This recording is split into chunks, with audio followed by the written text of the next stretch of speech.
Hello Year Ones, how are you? I'm going to read The Big Blue Whale by Nicola Davis. This is the book that we're going to be looking at in English over the next few weeks, I think.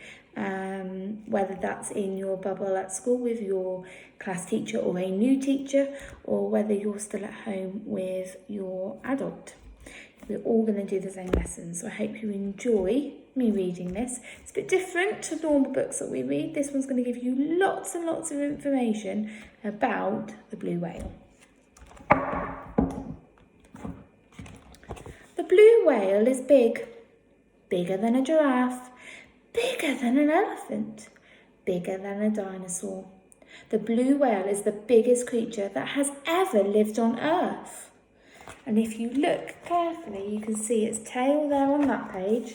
Go across it. You haven't even got its head. But you can see the giraffe and the elephant. It's a very big creature.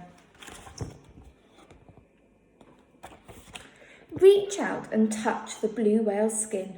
It's springy and smooth like a hard-boiled egg and slippery as wet soap. Look into its eye. It's as big as a teacup and as dark as the deep sea. Just behind the eye is a hole as small as the end of a pencil. The hole is one of the blue whale's ears. Sticking out ears would get in the way when the whale was swimming. I'm not sure you'll be able to see, but I will try. So if you look here, there's his tiny, tiny little eye. And then I think his ear would be somewhere where those people are standing. I think his skin would be very slippery while there's sand on it. The blue whale lives all of its long life in the sea, but it is a mammal like us, and it breathes air, not water. From time to time, it has to come to the surface to breathe through the blowholes on top of its head. And again, I can show you just there, you'll see the blowholes. When it breathes out, it makes a great misty puff, as high as a house. This is the whale's blow, and you can see it from far, far away. You can hear it too, a great puff. And if you are close enough, you can smell it, as the whale's breath is stale and fishy. Oh, I don't think I want to smell it. But again, if you look at the picture, you'll see all of that mist going up. Take a look inside its mouth. Don't worry, the blue whale doesn't eat people. It doesn't even have any teeth. It has hundreds of baleen plates instead. They're the long bristly things hanging down from its top jaw. The whale doesn't need teeth for biting or chewing because its food is tiny. Looks a bit like a brush, his teeth. Can you see just there?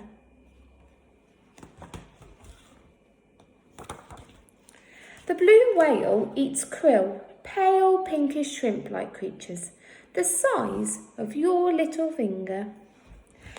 Billions of them live in the cold seas around the North and South Poles. In summer, there can be so many that the water looks pink. So in the summer, blue whales come to the polar seas to eat. I want you to have a little think now. Where would the whales be at this time of year? It takes an awful lot of tiny krill to feed a great big blue whale. But the whale doesn't catch them one at a time. It has a special way of swallowing whole shoals of them at once. Now I know if you're a seahorse, we have talked about what a shoal is. A shoal is a group of fish. We learnt that when we read Bright Stanley. First, it takes a huge gulp of krill and salty seawater.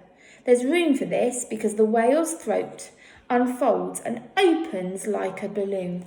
Can you see how his throat's got bigger? Then it uses its big tongue to push the water out between its bristly baleen plates. The water streams away and leaves the krill caught on the bristles like peas in a sieve.